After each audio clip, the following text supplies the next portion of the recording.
Halo Sobat Pena, video berikut mengisahkan kisah Komandan Auschwitz yang tragis namun penuh harapan.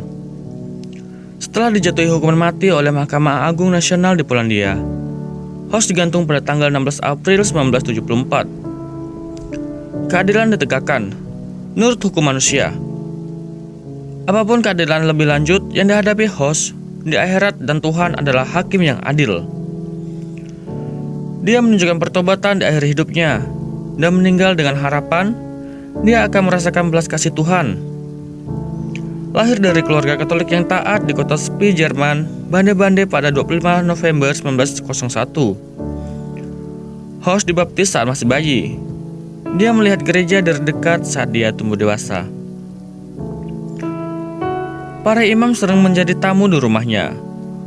Rudolf sering pergi ke pengakuan, dan ayahnya berharap putranya suatu hari nanti akan menjadi seorang iman.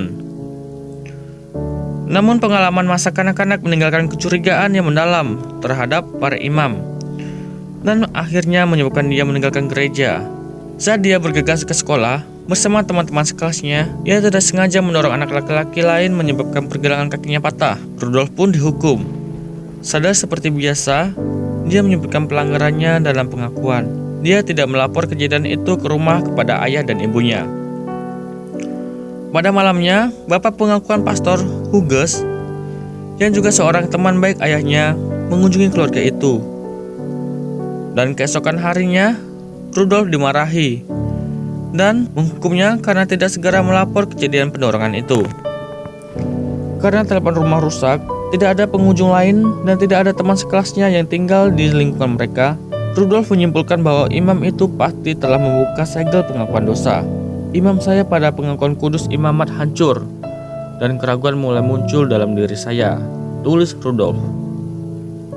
Setelah kejadian, ia tidak bisa mempercayai imam manapun.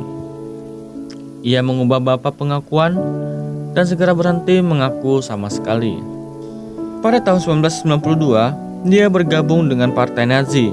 Belasan tahun kemudian, Heinrich Himmler, komandan SS, mengundang Rudolf untuk bergabung dengan barisannya.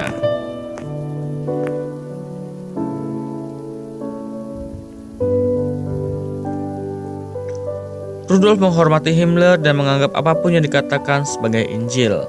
Meningkat melalui pangkat pada tahun 1940, ia ditugaskan untuk membangun kamp baru di Auschwitz di Polandia yang diduduki Nazi. Dengan dingin, saya harus berdiri dan menyaksikan para ibu masuk ke kamar gas bersama anak-anak mereka. Saya tidak pernah senang begitu pemusnahan massal dimulai. Saya mengakui dengan pasti bahwa dengan meninggalkan moralitas adalah salah, dan juga kejahatan, teror, penyebaran kebencian. Hari ini saya menyadari pemusnahan orang Yahudi itu salah, benar-benar salah. Kesalahan terbesar dalam hidupku adalah bahwa aku percaya dengan setia segala sesuatu yang datang dari atas, dan aku tidak berani mengambil sedikit pun meragukan kebenaran dari apa yang disampaikan kepadaku. Rudolf telah mengabaikan hati nuraninya. Dia mendesak anak-anaknya untuk tidak melakukannya. Dalam usaha Anda, jangan hanya membiarkan pikiran Anda berbicara, tetapi dengarkan terutama suara di hati Anda.